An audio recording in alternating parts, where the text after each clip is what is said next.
Bom dia aos aqui presentes, cumprimentar também os colegas aqui de mesa. Vamos dar início aqui ao painel, tratar um pouco sobre as parcerias nos projetos ambientais. Temos aqui representantes do ICMBio, do Serviço Florestal Brasileiro, do Instituto Chico Mendes, e vamos apresentar aqui os desafios e as propostas que são debatidas nessas parcerias que têm sido tocadas pelos os dois órgãos. Então, eu já passo a palavra para a Carla. Carla, o ICMBio tem feito o uso das parcerias com o setor privado para o apoio na gestão das unidades de conservação, voltadas principalmente para a questão da visitação.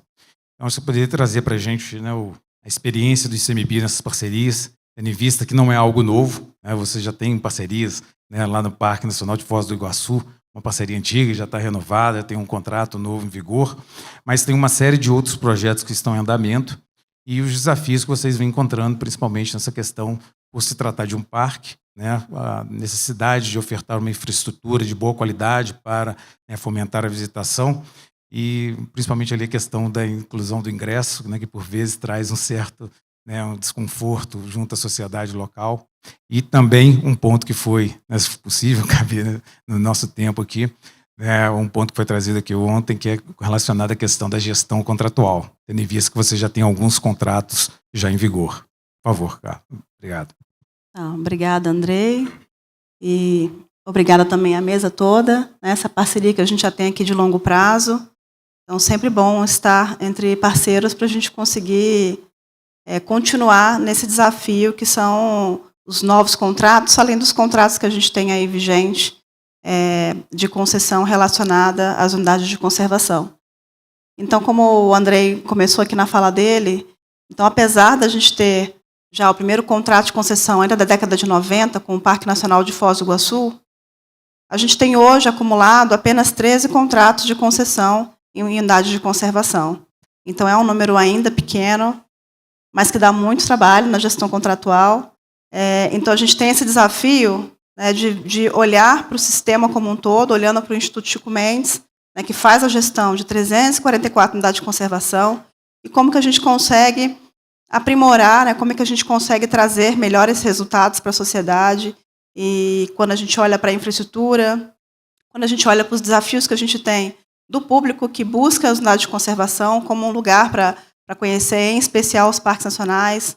Então, aí a gente está falando de 344 unidades de conservação, onde muitas delas são esses patrimônios onde pessoas do mundo inteiro buscam conhecer. Então, a gente está falando dos grandes cartões postais brasileiros. Estamos falando de Foz do Iguaçu, estamos falando de Jericoacoara, Chapada dos Veadeiros, aqui pertinho. Então, a gente trabalha, de fato, com o imaginário da população, a gente trabalha com o que o visitante estrangeiro vem buscar no Brasil, que são as belezas naturais.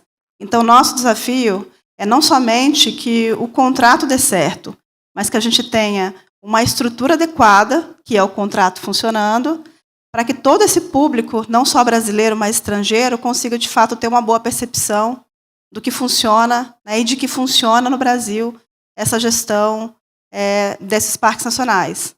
Então, esse é um primeiro desafio que eu colocaria. O que a gente está trabalhando quando a gente fala de gestão desses contratos. A gente está falando das nossas pérolas brasileiras, algo que a gente está, de fato, numa grande visibilidade.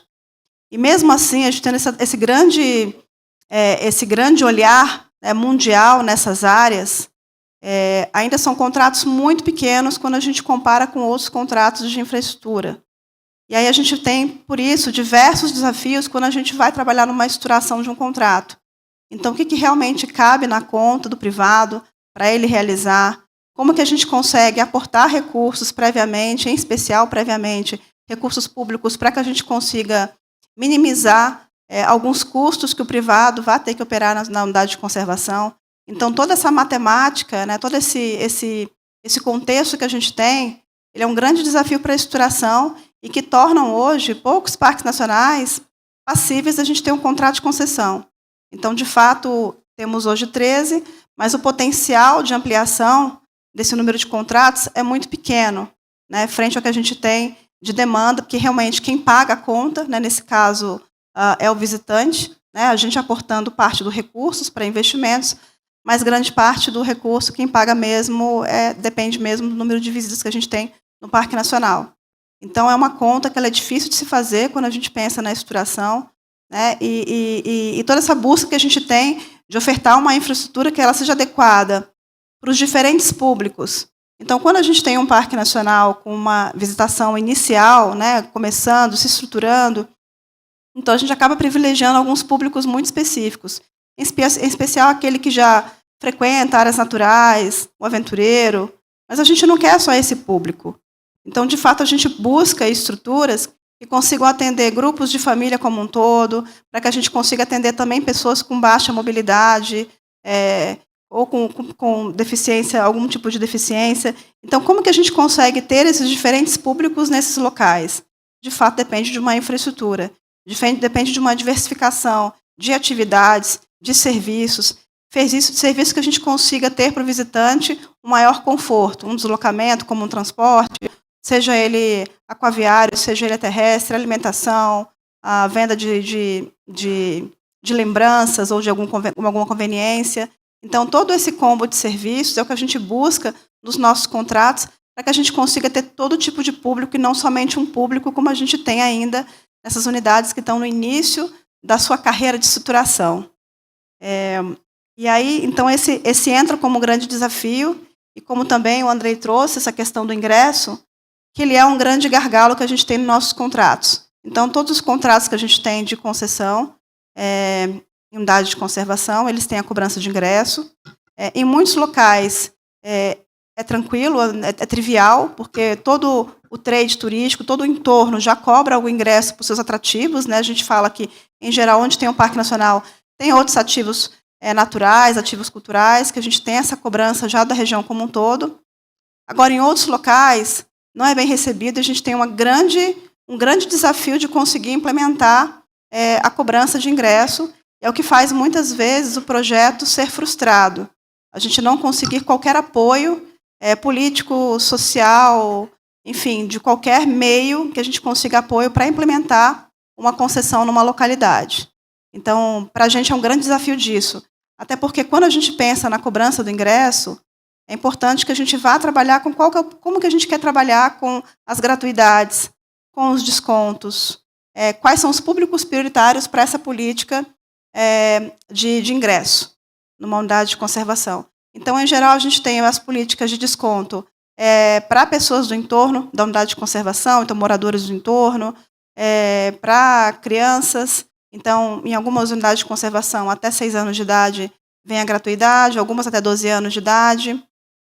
A meia-entrada é um tema polêmico, então, em algumas unidades a gente tem o estabelecimento da meia-entrada, em outros não.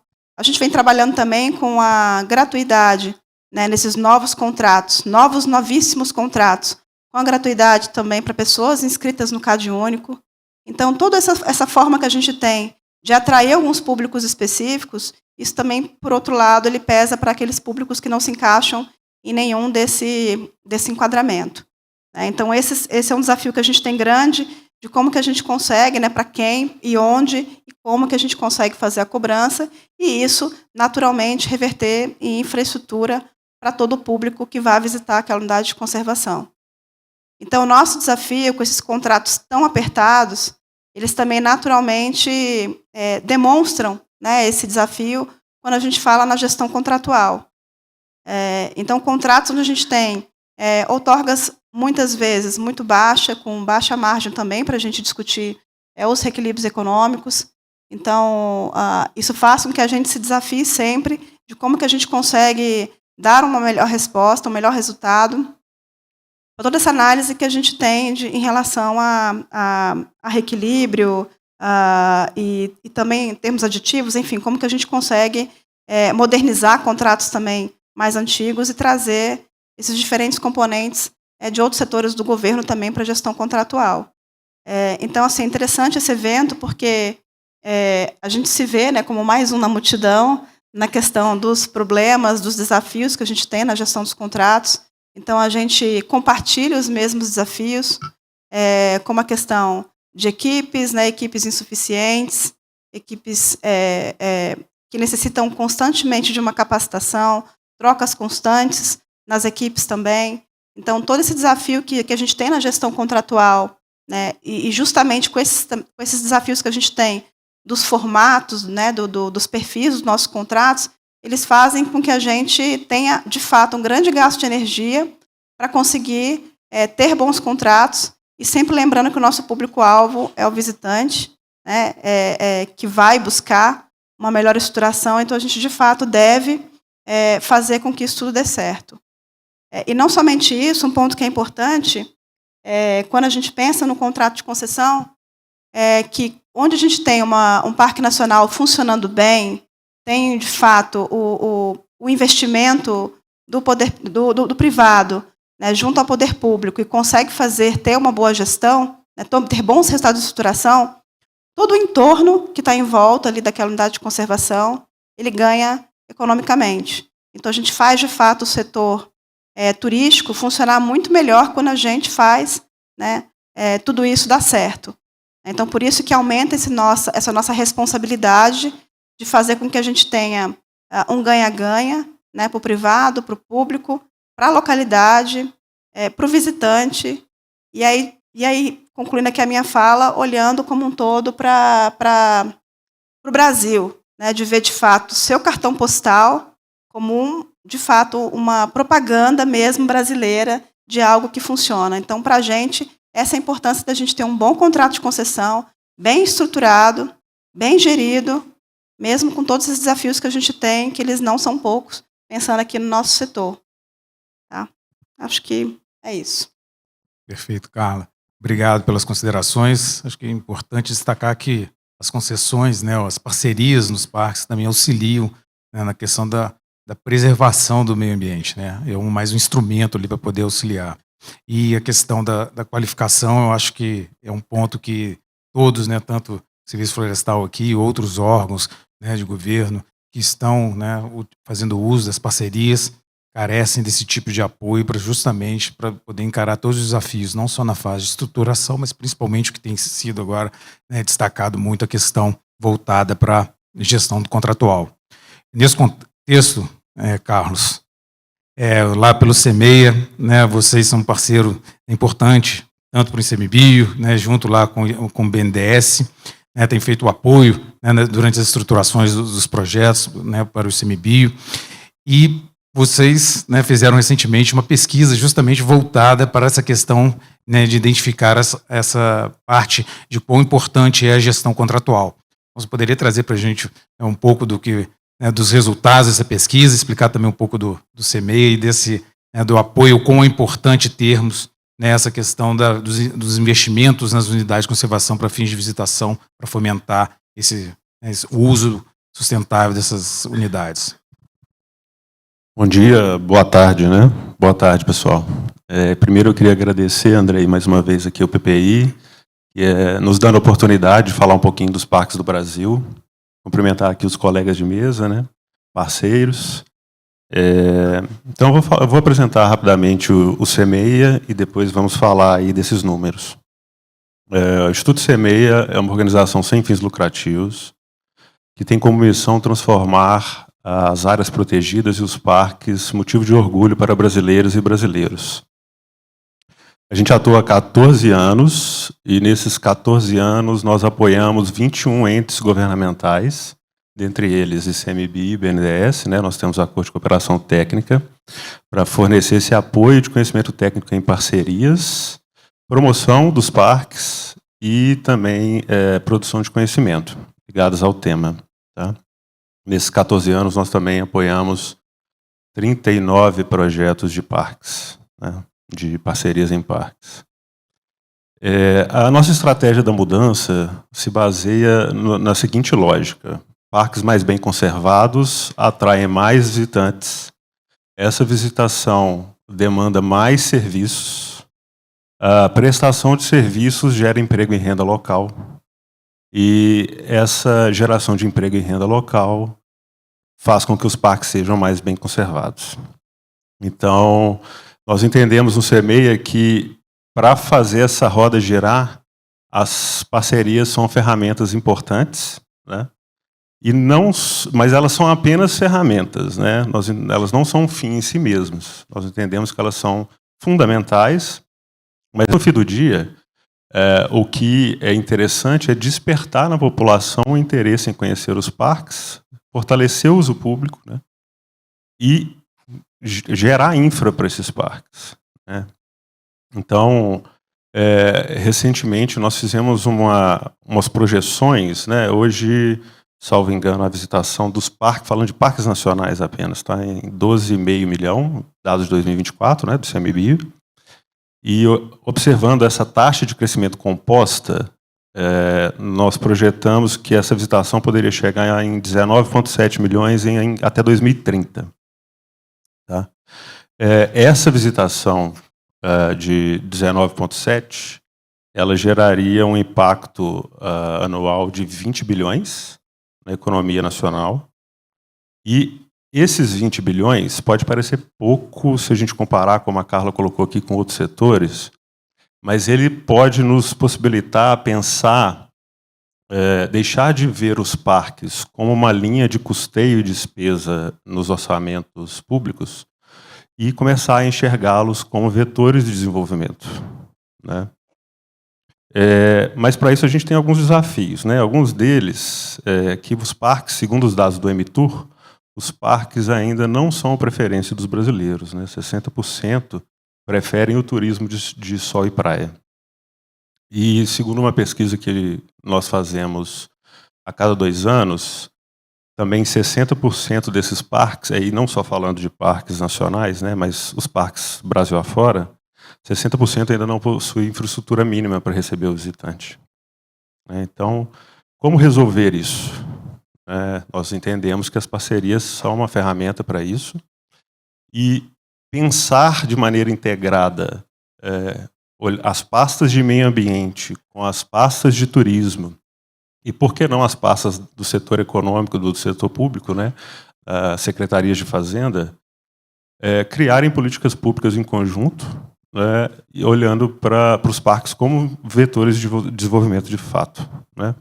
Além disso, uma coisa que foi possibilitada, autorizada recentemente pela Lei 15.180, agora em 2025, seria a criação desses fundos privados para fomentar a visitação, né. Falando um pouco agora do diagnóstico, né, que o Andrei se referiu aqui, nós fizemos também um estudo recente, que também não trata apenas de parques nacionais, mas de outras esferas, que se chama Diagnóstico da Gestão em Parques com Concessão. Nessa tentativa de tentar entender como as concessões em parques têm andado e quais são as dores da gestão, ficou muito claro no evento aqui que essa dor não é só da área de parques, né? Todos os setores estão preocupados com isso. Então, nós fizemos uma pesquisa com gestores das concessionárias e com gestores do poder concedente e somamos a esses resultados a nossa experiência de 14 anos olhando para o setor, né? Então, nessas pesquisas, nós abordamos governança, visitação, impacto socioeconômico e conservação da natureza. Obviamente, nós tivemos resultados positivos e outros resultados que carecem de melhoria, né? Então, dentro dos resultados positivos, vou citar alguns para vocês aqui. 77% dos respondentes, né, dos gestores entrevistados, estão satisfeitos com as iniciativas das concessionárias em relação à atração dos visitantes, né, que é a alma desse negócio aí. 76% dos privados, das concessionárias, têm preocupação em oferecer atrativos para crianças, para o público infantil, que está muito ligado com o que a Carla colocou aqui, né, não atingir apenas um público, mas vários. E a maioria dos respondentes está satisfeita em relação ao desenvolvimento local, né, das providências de desenvolvimento local.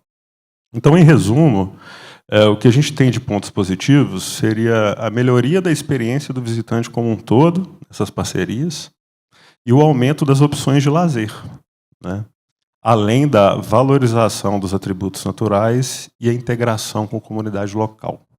Então, esses são pontos bem relevantes e positivos resultados da nossa pesquisa. Por outro lado, temos alguns pontos de melhoria, né, que já foi colocado aqui em vários painéis, que é a carência de recursos humanos e de pessoal capacitado para fazer essa gestão, né? Além disso, a expansão do número de contratos e volume de contratos em relação ao tamanho da equipe também foi apontado como um ponto que precisa ser melhorado. Além de melhorias em gestão das obras, de recebimento de obras e desafios de comunicação com a sociedade, né? Então, eu vou aqui, não vou deixar de reforçar o que já foi dito várias vezes, que capacitação de equipes, dimensionamento adequado de equipes, fornecer ferramentas para essas equipes fazerem a gestão adequada dos contratos, e muito bem colocado pela minha colega dos tempos de PPH ativos aqui, Roberta, que fornecer ferramentas tecnológicas para que essas gestões dos contratos sejam bem feitas e organizadas também é fundamental, né? Do ponto de vista da melhoria, do desafio de comunicação com a sociedade, a gente entende que é importante ter esse canal de comunicação permanente com a sociedade, seja do poder público, seja da concessionária, do ente privado, né? E a cada passo desse contrato, então, desde a estruturação, comunicar com a sociedade, a assinatura do contrato, o primeiro dia de cobrança do ingresso, né? É importante que a sociedade seja preparada e acompanhe passo a passo, que exista essa transparência da parceria e dos seus resultados atingidos, né? Então, isso aí é de extrema relevância para a sociedade se sentir pertencente ao processo. E, por fim, um ponto que fica normalmente mais alocado no poder público, né, no poder concedente, mas que nós entendemos com bons olhos também o apoio das concessionárias nesse ponto, que é o apoio a programas de voluntariado, educação ambiental, parcerias com escolas, com universidades, né? Isso é uma boa prática. Então, eu convido vocês a conhecer esse documento completo no nosso site, está disponível gratuitamente. E é isso que eu acho que eu tinha para compartilhar com vocês aqui hoje. Obrigado, Carlos. Obrigado pelas considerações. É importante ter esse diagnóstico e esse apoio de vocês, né, principalmente para o ICMBio, para poder colocar adiante essa agenda. Agora nós vamos falar, né, das questões das concessões florestais, né, com Renato Rosenberg, aqui, diretor de concessão florestal do Serviço Florestal Brasileiro. O Renato, né, tem tocado uma agenda muito importante também dentro do Ministério, voltados aí ao uso da concessão florestal como mais um instrumento aí para poder fazer também a conservação do meio ambiente. E temos aí, Renato, né, um desafio, né, que já vem sendo traçado também pelo Serviço Florestal Brasileiro, né, desde a primeira concessão ali de 2011, né? Então já tem um estoque também de contratos consideráveis, né, aproximadamente chegando aí próximo de 1.600.000 hectares, né, de área concedida, e estamos, né, pós-COP, né, então onde a pauta veio, né, à tona e já é um instrumento que já é utilizado, né, então é um instrumento para, né, justamente mantermos a floresta em pé e também fazer a restauração de áreas degradadas, né. Tivemos aí que você vai poder trazer para a gente aqui o primeiro edital que está na rua. Então, acho que é uma oportunidade para a gente poder explicar um pouco mais como funciona essas concessões. É um instrumento importante, né, de política pública utilizado pelo Estado para poder, mais um, né, para poder fazer a conservação. Então, traga um pouco para a gente o uso dos mecanismos de concessão florestal, manejo, né, da restauração, os desafios também que vocês vêm enfrentando, para a gente poder, né, compartilhar o que vem sendo feito e está sendo feito de concreto para poder, né, mantermos a floresta em pé. Bom dia, boa tarde. Obrigado, Andrei, pelo convite, pela pergunta. Cumprimentar aqui meus colegas e parceiros de trabalho, o Ian, com toda a ajuda que dá via BNDES na estruturação dos projetos e agora no financiamento. Dominique tem sido muito parceiro, principalmente nas consultas aos povos indígenas na região do sul do Amazonas. Carlos, parceiro em todos os temas que a gente precisa. E lembrar que, na verdade, o Serviço Florestal é um órgão do Ministério do Meio Ambiente e a gente atua na casa do ICMBio, então, mais que parceiros, é uma relação umbilical que a gente tem com vocês. Bom, essa é uma agenda que eu sou suspeito para falar, mas eu acho fantástica. Talvez seja eu já trabalhei em várias áreas do governo federal, talvez seja a política pública mais bem desenhada que eu conheço. E eu vou dizer um pouquinho o porquê aqui, de forma bem rápida. A gente tem um problema muito grave no país, que é a questão do desmatamento. Todo mundo sabe, a gente conseguiu reduzir quase 60% do desmatamento nesse governo, mas ainda continua numa escala astronômica, né? A gente está falando de 5.000 quilômetros quadrados por ano de floresta nativa que é cortada somente no bioma amazônico. Ao mesmo tempo, a gente tem mais de 30 milhões de pessoas morando na Amazônia Legal. Então a gente precisa encontrar maneiras de gerar emprego e renda mantendo a floresta em pé. Parece bem óbvio, mas para quem trabalha no tema sabe o quão desafiador, como é difícil encontrar atividades econômicas que conservem a floresta e gerem emprego e renda. Além disso, tem várias questões ideológicas no caminho, né? E eu vou entrar um pouquinho mais adiante, mas essas atividades elas também precisam passar pelo crivo de vários atores que acabam tendo poder de veto na institucionalidade brasileira. Então, estou falando de Ministério Público, Poder Judiciário, Tribunal de Contas da União, entre outros atores. Então, no final, eu ouvi muito essa fala agora na COP de pessoas, população local relatando de estar num ambiente extremamente rico, mas viver numa condição de pobreza. A gente está falando muitas vezes de municípios com os piores IDHs do Brasil. E qual que é a ideia por trás da concessão? Primeiro eu vou falar o nosso carro-chefe, que é a concessão de manejo florestal. A ideia é permitir fazer todo um processo público que escolha um parceiro privado por meio de uma licitação aberta, transparente. E nessa fase o BNDES nos ajuda muito, a EPI também nos ajuda muito. E o parceiro privado ele vai poder fazer aproveitamento madeireiro, mas de forma super sustentável. Eu digo que mais que sustentável é uma operação cirúrgica. Por quê? Numa área de um hectare, que representa mais ou menos um campo de futebol oficial, o parceiro privado ele pode colher de 4 a 5 indivíduos arbóreos num território que a ciência considera que tenha 200 indivíduos arbóreos adultos. A gente está falando de 2,5% a 3% dos indivíduos podem ser vendidos, podem ser comercializados, cortados e comercializados. E ao mesmo tempo, o privado ele vai ter uma série de obrigações, tanto de conservação, quanto obrigações em relação ao benefício para as comunidades. Então, ao longo desse período, desde a primeira concessão, a gente foi desenvolvendo uma série de instrumentos, como obrigação de investimento social, investimento em projetos socioambientais, que a gente chama de encargos acessórios, né? Uma parcela da receita. O privado ele tem que alocar numa conta específica. Ele precisa executar esse recurso de acordo com a orientação do Conselho Consultivo da Unidade de Conservação. Tá?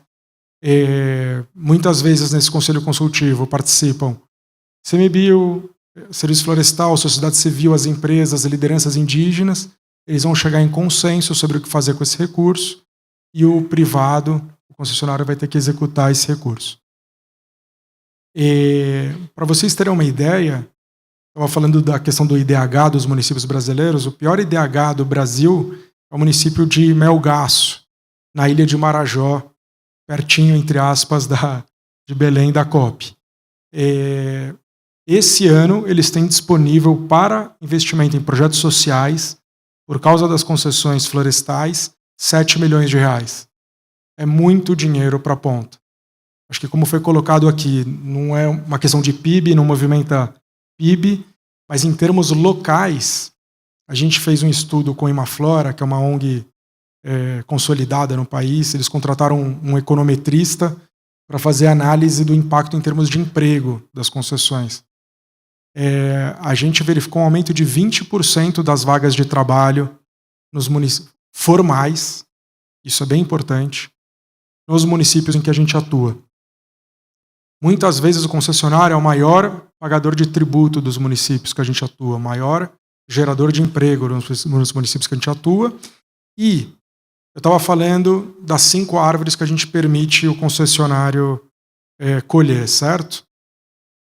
Quase que paradoxalmente,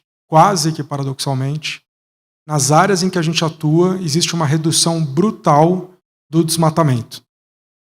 Então, essa árvore que é colhida permite que uma empresa se instale, essa empresa tem obrigações de conservação, vai criar sistema de monitoramento, vai criar ronda, vai criar uma série de mecanismos, não tem poder de polícia, claro, mas vai criar uma série de mecanismos para proteger a floresta, de forma que o desmatamento nesses territórios que foram concedidos cai brutalmente.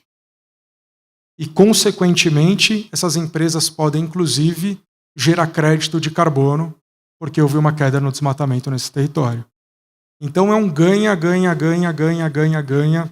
Todos saem ganhando nesse processo, por isso que eu comentei que eu particularmente considero a política pública mais bem desenhada que eu conheço.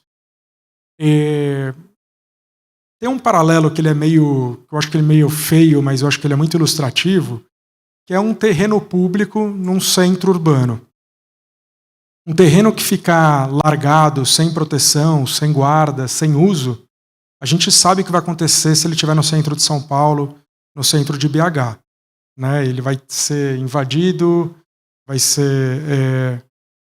ter uma série de atividades ilegais ali, vai ter uso de droga, vai virar um espaço ruim para o tecido urbano. Na floresta tem muito também da questão da proteção patrimonial, certo, Carla? A gente precisa ter empresas, instituições, organismos governamentais, não governamentais, que façam a proteção patrimonial mesmo, a segurança patrimonial daquele ativo. E as concessões florestais, acho que eles fazem bem esse papel, de forma complementar, claro, ao papel da nossa turma do ICMBio. Lembrando, né, a gente está falando de um território amazônico de 300 milhões de hectares. Então, se a gente fizer uma continha aqui, uma regra de 3, se precisar de um servidor do ICMBio para cada 10 mil hectares, a gente precisaria de um exército de 30 mil pessoas só para proteger a floresta amazônica, sem contar os outros biomas. Bom, então esse é o primeiro case, que é o do manejo florestal. A gente já tem 24 contratos assinados. Alcançamos, aí vamos chegar a 2 milhões de hectares concedidos esse ano. Nossa meta é alcançar 5 milhões de hectares nos próximos poucos anos. E nosso principal desafio tem sido a interlocução com o Ministério Público Federal, que, na nossa visão, tem uma visão extremamente, infelizmente, mas acho que é importante colocar um pouquinho o dedo na ferida nesse espaço técnico de discussão, tem uma visão extremamente ideológica sobre o processo, e daí sempre ficar colocando os cenários ideais frente à concessão. Então a gente compara sempre o cenário ideal criado por eles frente à concessão que de fato ocorre, e daí eles falam, mas poderia ser assim, poderia ser assado. E a consequência é cruel, né? Porque a consequência é de desmatamento, é de ações ilegais, atividades ilegais, etc. e tal. Então essa é a principal dificuldade que a gente enfrenta. Voltando aqui para a página das oportunidades.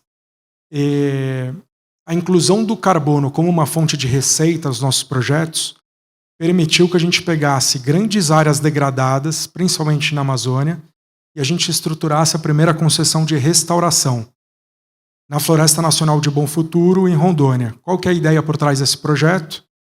Pegar 15 mil hectares que foram degradados dentro de uma unidade de conservação, fazer todo o estudo junto com os mesmos atores,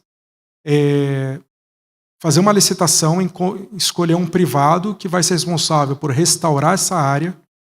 Quando a vegetação dessa área crescer, a vegetação ao crescer sequestra carbono da atmosfera, eles vão certificar esse carbono e vender provavelmente no mercado internacional.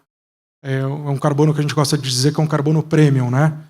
Porque é um carbono amazônico, dentro de área de conservação, de restauração, e feito em uma parceria muito forte que a gente estabeleceu com as comunidades indígenas ao redor desse projeto.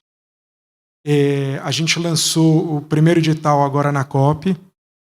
O leilão vai ocorrer no dia 10 de março na B3, e a gente espera realmente que seja a primeira concessão de restauração de muitas. A gente já está aí com um pipeline de outros 7 projetos sendo estruturados junto com esses parceiros.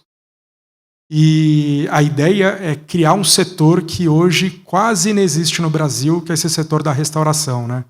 A gente tem várias empresas, startups, que foram criadas aí nos últimos 2 anos, e, curiosamente, a principal dificuldade que essas empresas têm é encontrar grandes áreas desmatadas na Amazônia com segurança jurídica, com segurança fundiária.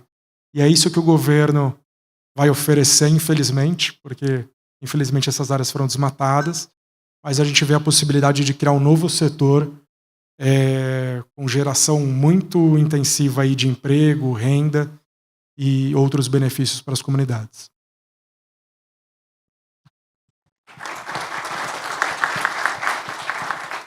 Obrigado, Renato. Acho que, mais uma vez, a explicação deixa claro que já é um instrumento que já está em uso, né? Tem seu potencial, tendo em vista, né, o tamanho ali do Bioamazônia. Não só lá, como você já tem concessões feitas também, né, na Mata Atlântica, no sul do país. Então, eu acho que já é um instrumento consolidado e que é replicável para as outras áreas. E como você me mencionou na sua fala, vocês têm tido o apoio, né, lá do Dominique ali na FD, né, principalmente num ponto que é bem crucial, acho que o Carlos comentou na fala dele, que é essa interlocução com as sociedades locais. E lá na Amazônia, principalmente, quando se fala, né, dos povos indígenas. Eu acho que esse é um ponto bem crucial dos projetos. Acho que ao longo do tempo nós fomos identificando isso junto, né, com os parceiros, né, BNDES, vocês mesmos, e até mesmo por pleito do próprio Ministério Público, essa maior interlocução com os povos indígenas. Eu acho que nesse ponto, né, o apoio lá da FD foi muito importante. Então, eu peço a Dominique, por favor, para poder passar, né, o papel, o apoio que a FD tem dado para o Serviço Florestal Brasileiro nesses processos. Obrigado. Muito obrigado, Andrei. Obrigado, Renato, pela colocação desse apoio, Ian, pelo apoio que temos e a colaboração que temos com a BNDES e com os outros parceiros. Essa temática de PPP é uma temática extremamente importante para o grupo FD, importante por 2 razões. Primeiro, pelo país da onde que estamos vindo, a França. A França tem uma longa experiência em PPP. Eu acho que dos primeiros que está na literatura é uma hidrovia do Canal do Midi, de 1660, que, aliás, foi bem sucedido, porque ainda está em funcionamento e está muito frequentada 4 séculos depois. Então, mostra que a rentabilidade pode ser também a muito longo prazo. E pelo número de PPP que foram implementadas e continuam a funcionar na França. Acho que hoje em dia são mais ou menos 10.000 PPP e concessões ativos na França, em vários setores, entre outros setores ambientais, mas não somente, e dos quais 1.000 estão sendo renovados cada ano, ou cancelado, não cancelado, mas passado por gestão pública. E eu acho que é uma das coisas extremamente interessantes no modelo francês, essa possibilidade de passar alternativamente de um PPP, de um modelo de PPP a uma gestão pública. E, por exemplo, o serviço de água de saneamento de Paris, cada 10 anos passa do privado para o público e de novo para o privado. E isso é extremamente poderoso e mostra que o PPP não é uma via, não é uma coisa sentido único. É realmente um instrumento e uma ferramenta na mão do poder público. E também, segundo ponto, é pela atuação do grupo AFD aqui no Brasil. Eu quero lembrar que a AFD é um grupo sem fins lucrativos, público, completamente público francês, que tem 4 atividades, 4 sociedades que intervêm aqui. A AFD em si, que financia todo o setor público, que seja do governo federal até empresas públicas, passando pelos municípios, pelos bancos públicos de desenvolvimento também. O Proparco, que é a subsidiária trabalhando exclusivamente com o setor privado.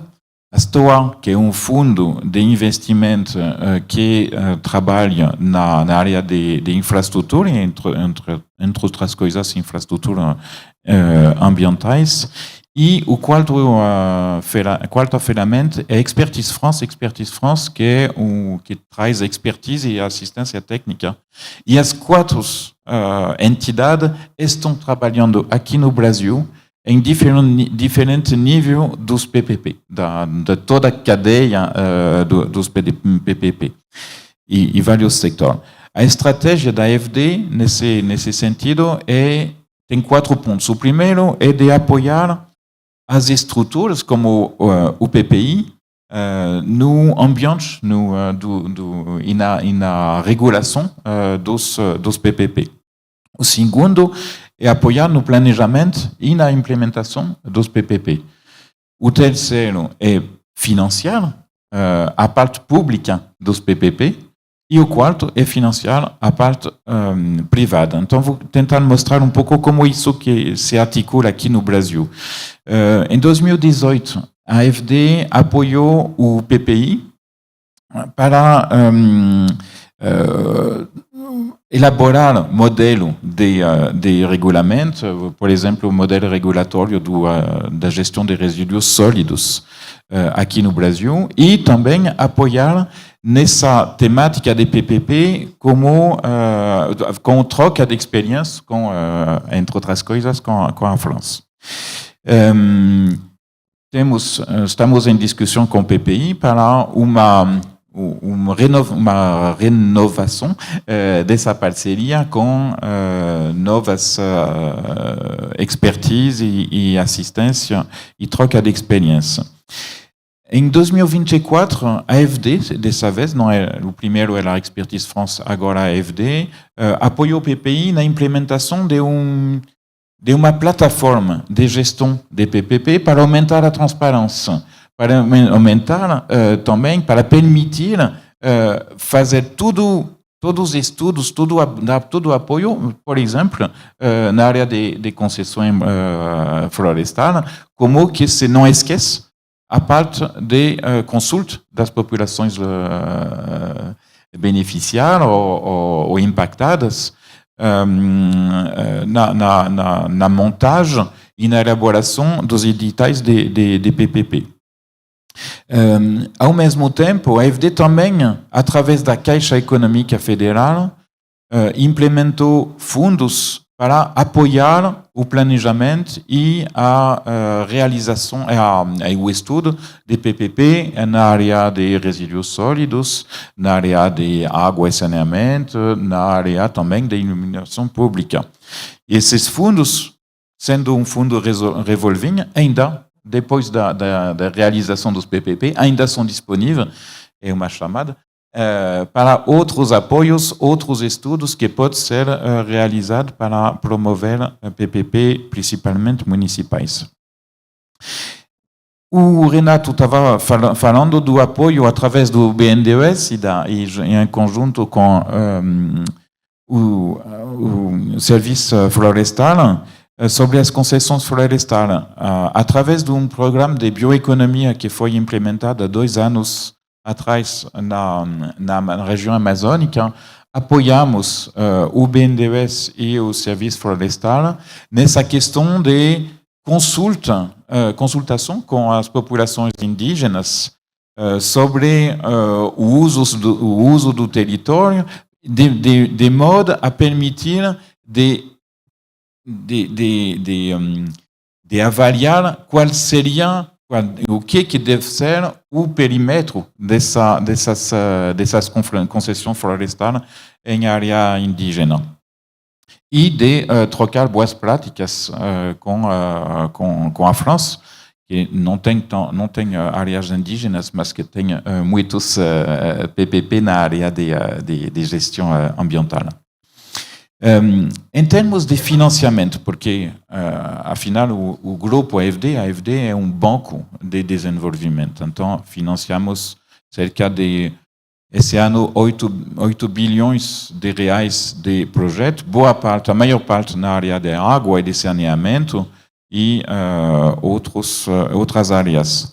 2 ferramentas principalmente são usadas, as linhas de crédito, por exemplo, com a BNDES, com o saneamento de Manaus, por exemplo, mas com o Banco do Brasil, com o Banco da Amazônia, com uma outra instituição que não vou citar agora, porque ainda não assinamos, vamos assinar daqui a 1 ou 2 semanas, de Blue Bond para o setor de água e de saneamento, em pequenos municípios, mas também com uma nova ferramenta que são o financiamento dos fundos federais. Vamos assinar também daqui a algumas semanas o financiamento para o MDR dos fundos de desenvolvimento do Nordeste, da Amazônia e do Centro-Oeste. E esses fundos vão ser utilizados para setores, para PPP também, na área do saneamento, na área de biodiversidade, na área de concessão florestal e tudo isso. 2 semanas atrás, durante a COP, assinamos o comprometimento europeu de 1 bilhão de euros para o Fundo do Clima, que vai ser também administrado pelo BNDES. Esses financiamentos, o papel da AFD é de trazer financiamento, recursos exteriores para instituições como a BNDES, que implementam e são garantes da implementação das políticas públicas nacionais e que vão ser redistribuídas, ou seja, para parceiros privados, no caso de PPP, ou para bancos públicos de desenvolvimento, que eles vão ter a capilaridade de financiar os projetos a nível locais. E o quarto eixo é o financiamento do setor privado através de, por exemplo, STOA, que financiou o maior PPP da América Latina, que é de mobilidade, mas que apoiou da estruturação do PPP até a equity dentro da empresa que vai gerar isso.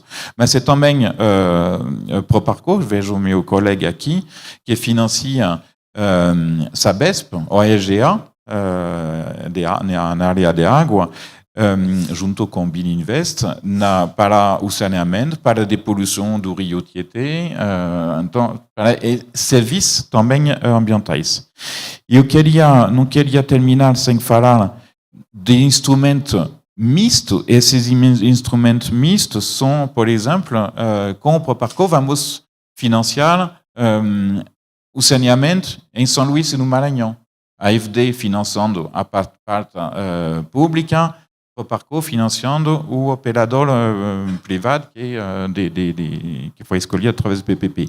Então podemos multiplicar os exemplos assim, onde que o grupo AFD em si tem toda a gama, todo o leque de instrumentos para apoiar essa temática de PPP, principalmente na área de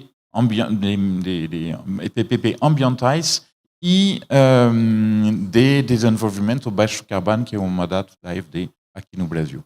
Obrigada. Obrigado, Nick.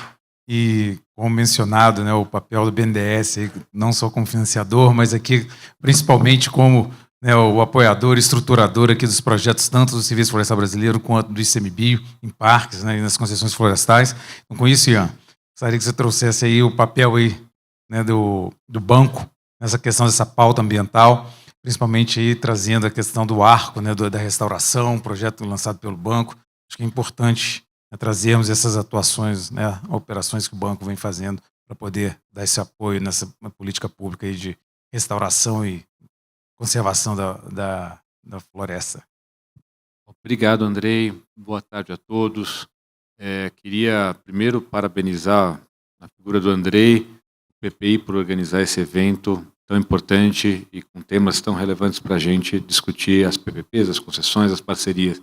Eu queria reforçar, além dos nossos queridos amigos e parceiros que estão na plateia, os amigos e parceiros aqui em diversas agendas, né?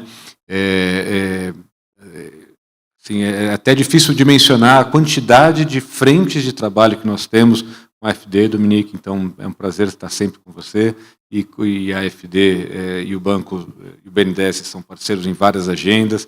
O CEMEIA sempre foi nosso parceiro, até para entender os desafios desde o começo, quando o banco se envolveu mais em projetos de preservação ambiental, e o ICMBio e o SFB, não precisam nem dizer, eles são os nossos clientes e, ao mesmo tempo, nossos parceiros para desenvolver os projetos, sob aí a liderança também do PPI. Então, é muito bom estar aqui com todos vocês. Andrei, eu tenho o benefício de ser o último a falar, então eu não preciso repetir o que os colegas já falaram, mas eu queria falar alguma mensagem na linha, como você mencionou, do arco da restauração.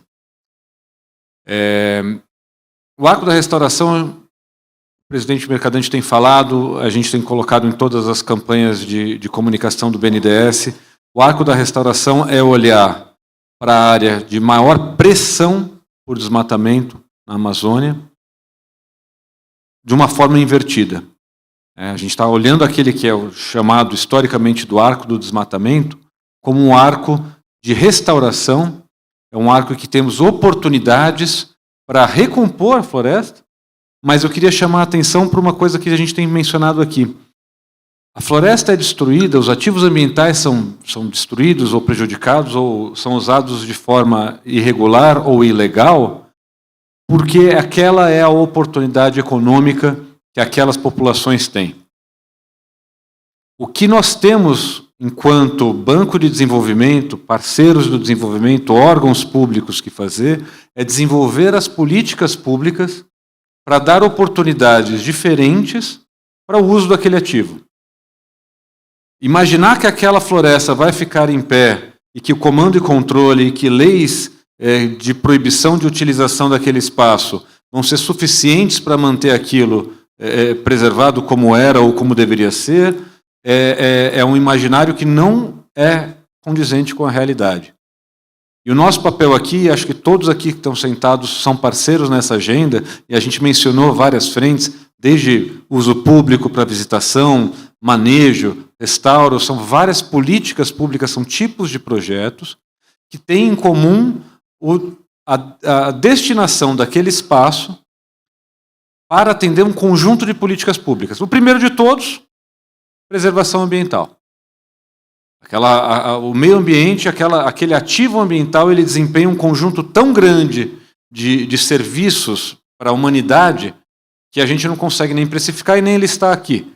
Mas a questão de carbono, por óbvio, a questão de temperatura, a questão dos regimes hídricos, a questão das chuvas, a biodiversidade, entre outras tantas coisas.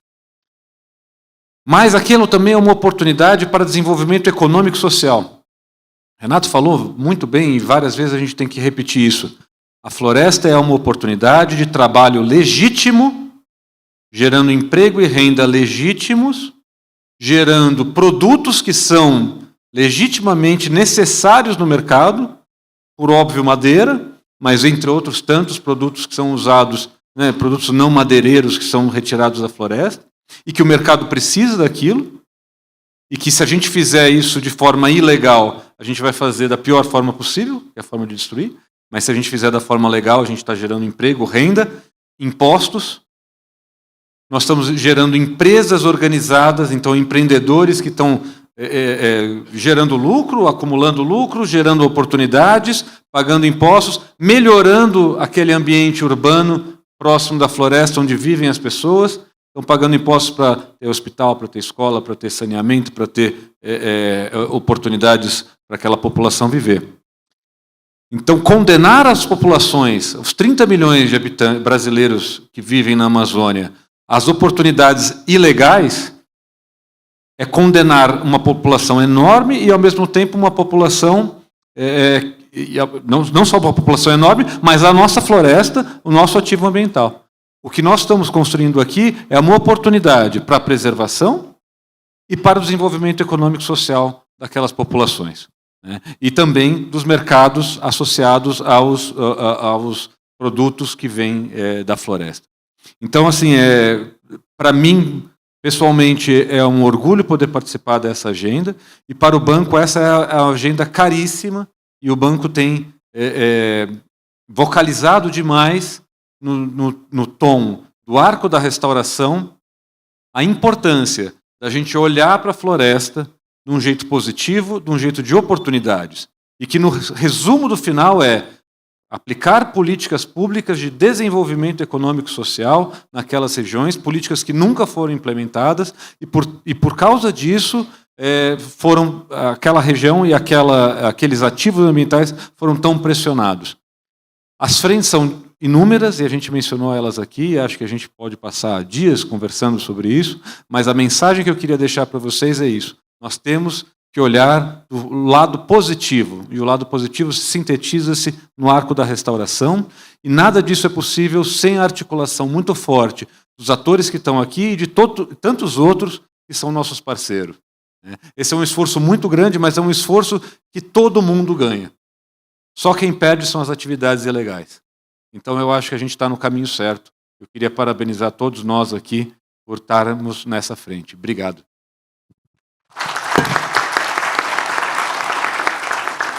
Obrigado, Ian, pelas palavras. Acho que vamos encerrar, tendo em vista o adiantar das horas. Agradeço a todos aqui presentes, o público. Obrigado pela paciência, por permanecer conosco aqui durante essa discussão. Boa tarde.